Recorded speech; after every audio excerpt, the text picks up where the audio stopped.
Okay, so the first race of 2025 is done. Got the Santan Scramble 50K completed on January 4th, this past Saturday, and I'm going to tell you about how it went. So in this video, I'm going to basically talk about the race in a couple sections. First, I'll talk about the race recap, just what happened, the events that unfolded, my times, etc., just kind of the objective truth and facts about the race. Then I'll talk about what went well from my perspective, then what went poorly. Then I'm going to give myself a performance rating in the form of a grade. And then lastly, I'll talk about the takeaways and what I learned and what I'm going to take forward into future races. So that's how this video is going to be structured. And in the midst of this, I will throw up some B-roll, some more footage of the race. Thank you to my family who was there to video and support and crew me. That was pretty awesome. So let's start off with the race recap. So the race started at 7 a.m. on Saturday morning, which was basically when the sunrise was starting. So it was very dark, but you didn't need a headlamp, which was kind of crazy. The race was 3 laps of the same course, the first and the third lap being clockwise, and then the middle lap being counterclockwise, which actually was pretty cool. So each lap was about 10.6 and a half or 10.7 miles. So the actual race ended up being 32 miles. So I went out with the goal of trying to get around 4 hours and 30 minutes. The first lap I finished in, I think, 94 minutes. It's a little bit inaccurate when I hit my lap button, but it was around then when I hit the first aid station. So that was basically in my plan. I wanted between 90 and 95 minutes. The first lap felt really good. It was still cool out there. It was pretty easy running. I was surprised with how kind of easy the trails were for the most part. They were very well graded, quite up and down, but very easy to run. And I settled into a really good rhythm, about basically low 8-ish pace. When I looked at my heart rate about 2 or 3 miles in, it was a little higher than I wanted. And so I backed off a little bit to around 8:30 pace, which still would have been a great time.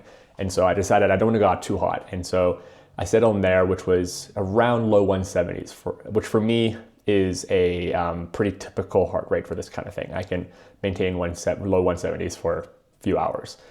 So that was no problem. So settled in, the first lap felt great. It was cool. I basically was drinking and eating exactly how I wanted to. So I had my first gel at 40 minutes. That was a new thing this race. I've always started eating at like an hour, but I started at 40 minutes this time and then ate every 20 minutes on the 20-minute mark, with every hour-ish being a caffeinated gel. So that went great in the first lap. I drank basically what I was expecting.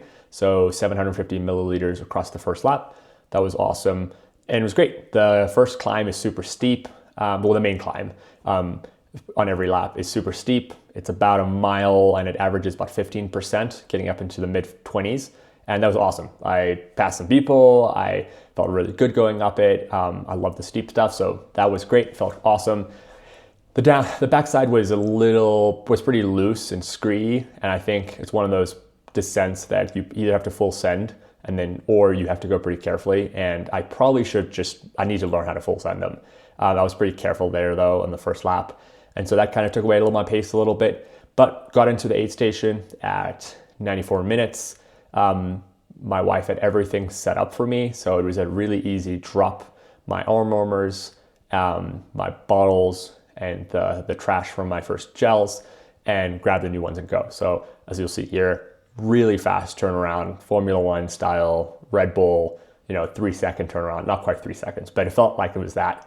It was a little weird doing the turnaround because I kind of thought there would be like an obvious in shoot and then out shoot, but really what all they said at the beginning was basically touch the start line, turn around and go. So that was a little bit confusing. And there's a whole bunch of other races going on, a whole bunch of people that were just walking around the finish line. So it's quite confusing. You'll see a lot of the footage.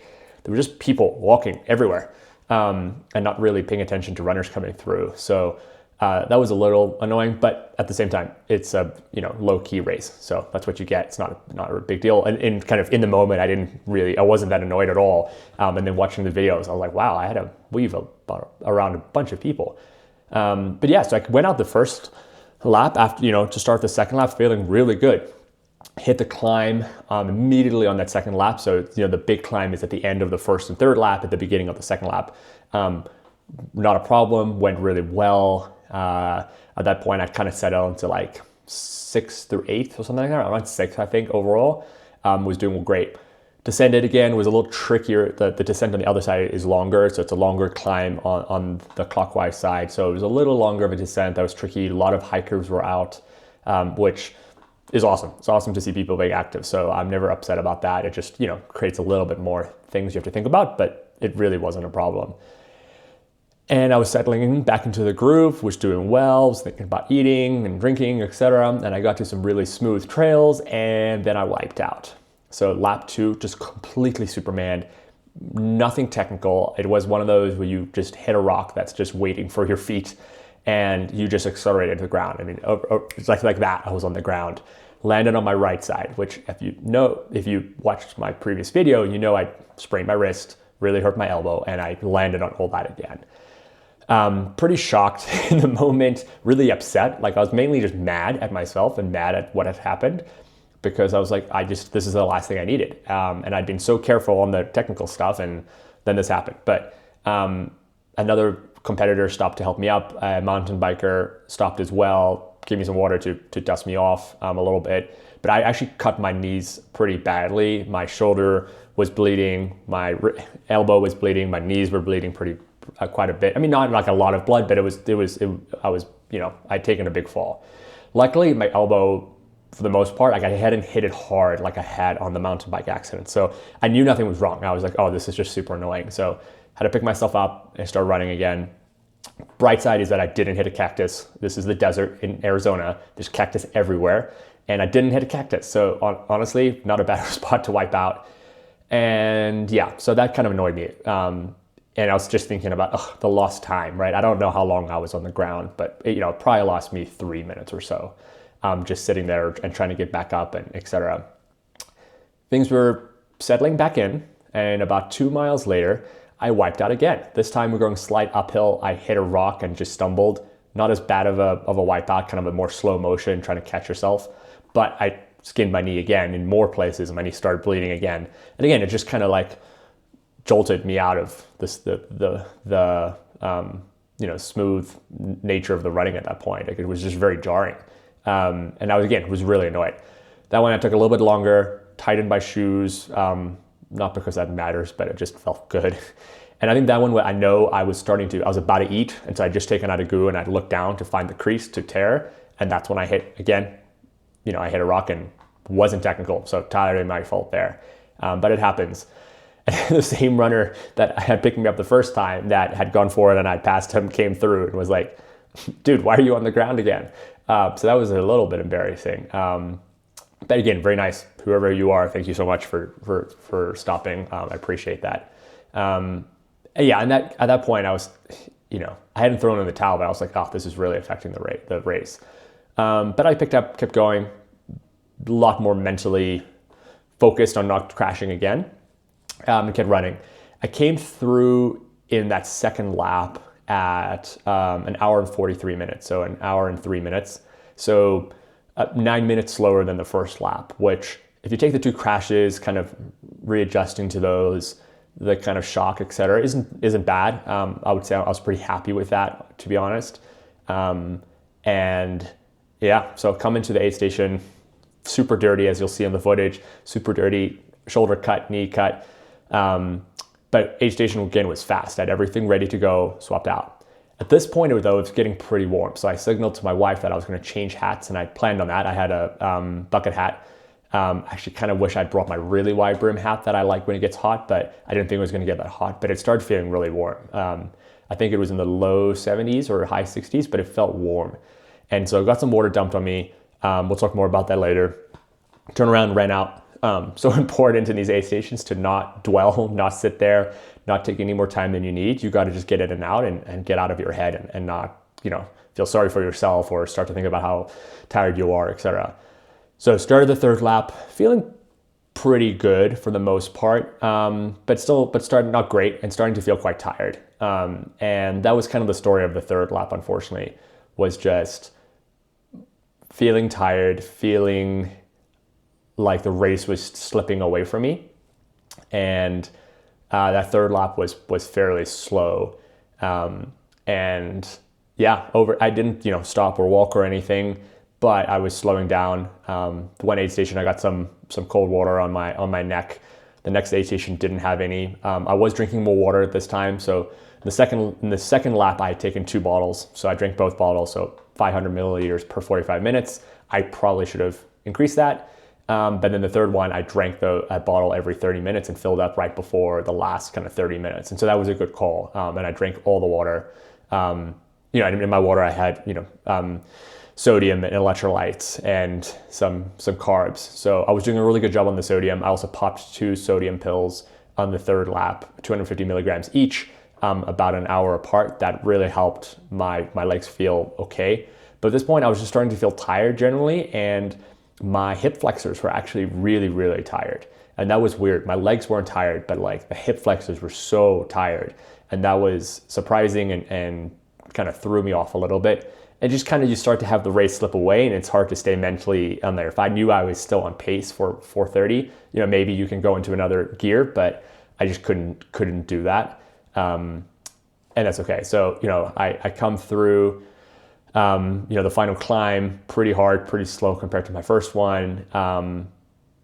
But at this point, that kind of settled into, I think it was 6th male, about 8th overall, and kind of knew where I was, and I knew I wasn't going to catch anyone, but I also knew there was no one behind me. But I just kind of maintained that pace to try to get there. And I was hoping to maybe get closer to 5 hours, but the ending time was about 5:09, with my 50K split being just over 5 hours. So 5 hours, 1 minute and some seconds that I'll put on the screen. And that was good. I'm happy with that. That's a pretty big PR for me.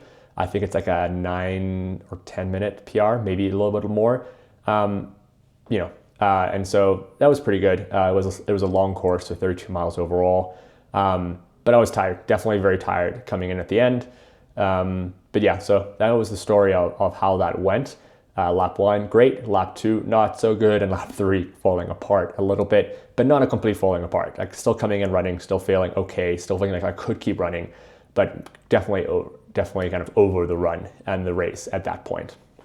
Okay, so what went well? I think a lot went well. I think there's a lot to take away here. One, I fueled perfectly. Like I hit my carbs every 20 minutes.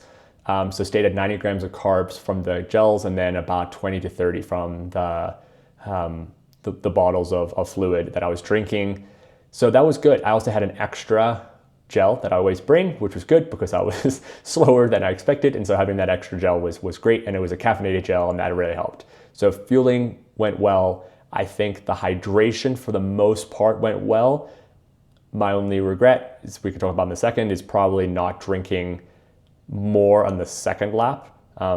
Annoyingly, I had to pee on the first lap again near the beginning of the race, and so maybe I'm drinking too much before the start of the run.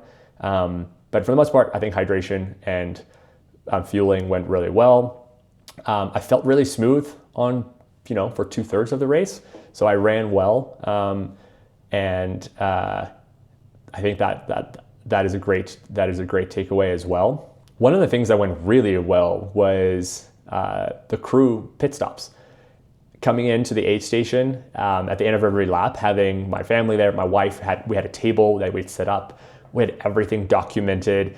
We had little baggies with the labels on of what exactly I was going to have at each lap. I had a whole bunch of contingencies and kind of decision flow diagrams, and everything was ready. So we had more salt pills, we had water to dump over my head, we had a towel in case I wanted to wipe anything away, etc. And so that was awesome. Like coming in, had a plan, everyone executed. My wife is so experienced now at doing this that it was awesome. Like I was in and out, and that was really cool just how efficient we were. And my wife's parents were there, and some of her brothers were there, and they'll be available to help with Black Canyon as well. And so it was actually a trial run for everyone.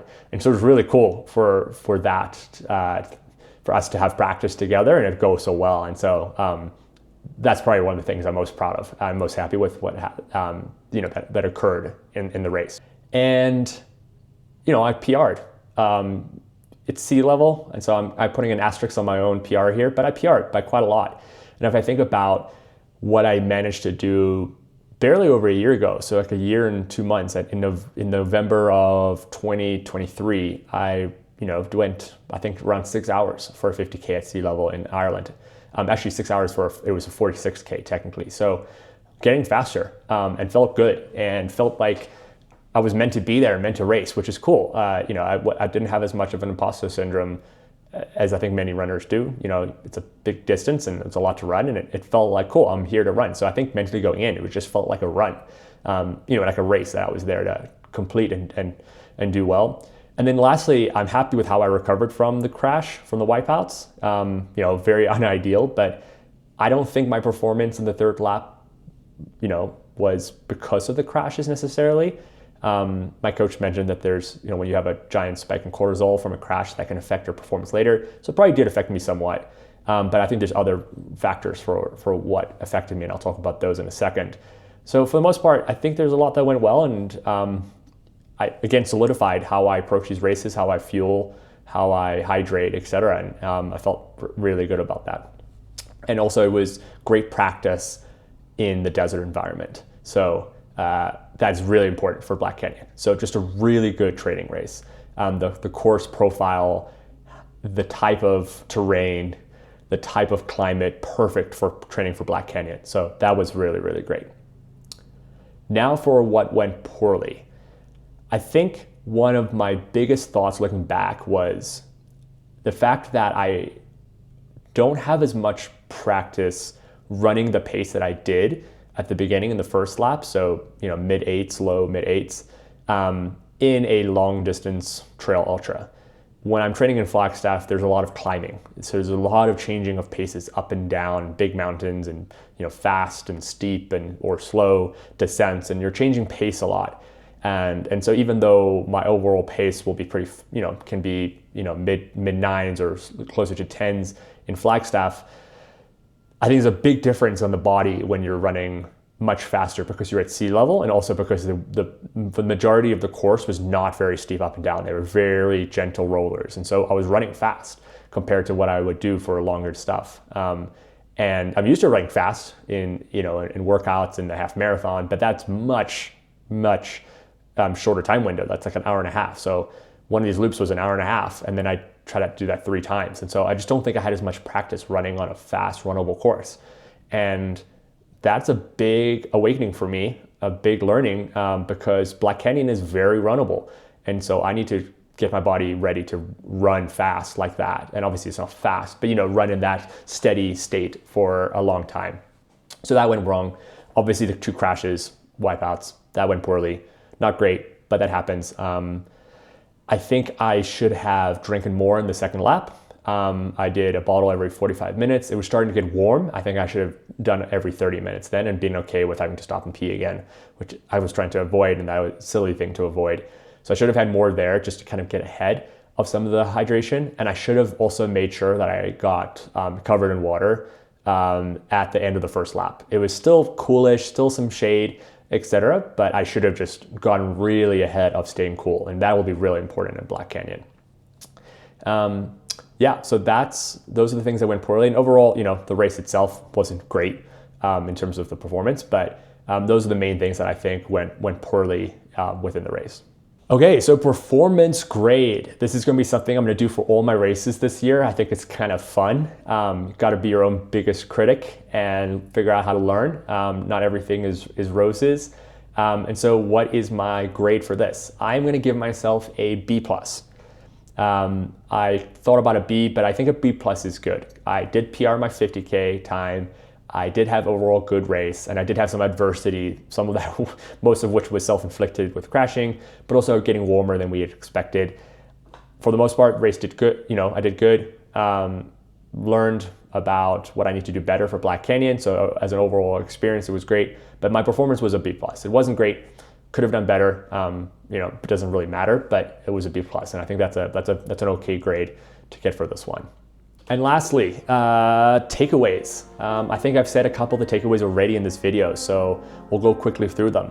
One, all of my long runs from here on out are gonna be at lower elevation in very runnable terrain. Black Canyon is about 4,500, I think, or closer to 5,000 feet of vert climbing for the whole 100K, which really isn't that much, and it's a lot of downhill. So it's a fast course. So I'm gonna go to Sedona, I'm gonna go to the Black Canyon course, and I'm gonna run a lot of very runnable long runs. Have a 25 miler coming up in about 10 days time. That's a great one to feel very similar to this 50K, make it very runnable and get some really good blocks within those long runs of running at race pace or a little bit below race pace. So takeaways is that. I think I need to do heat management way sooner than I expect. You know, I don't just have to do heat management when I'm running in 90-degree weather, like happened at Broken Arrow, even 70 degrees with the sun directly out in the desert. You need to do temperature management and heat management, especially when it's dry. So I just need to drink more probably in a race environment, and also just slow down a little bit maybe in aid stations, or just make sure that we have a plan to get not only like my back and my hair wet, but like my arms and really just all my clothing completely wet with water, ideally ice water, like really lower the body temperature. So that's important. And other than that, I mean, not much. I think I have the fueling and the hydration mixtures nailed. Like I was really happy. It's the first race I've done with the Scratch plus Precision Hydration 1000 tabs combined, and it was great. All the gear that I was using worked. So the takeaway is like I'm starting to really narrow down. Like the amount of learnings in this race was much smaller than in previous races, which is cool, which is what you want. So there was some great learnings. They're very applicable to the next race, but for the most part, I'm starting to really hone into how I approach these races. So yeah, that's it. That is the first race of the year. I have a lot of races coming up this year. Actually, I've only planned the first half of the year, but I have a lot of races in the first half. The big one coming up soon being Black Canyon, but a lot more races later on. And so we'll talk about those in a future episode pretty soon. In the next video, we'll mainly focus on just like how I'm recovering from this race and how the training is coming back into play, even just a few days after the 50K. But if you have races that you would suggest me looking at for the second half of 2025, I'd be very interested to hear those. But thank you for watching. I hope this was interesting about the race. And again, thank you to my family who was awesome in supporting me, crewing me, getting tons of footage, and then cleaning me up at the end after I'd crashed. Thanks for watching and have a great rest of your week.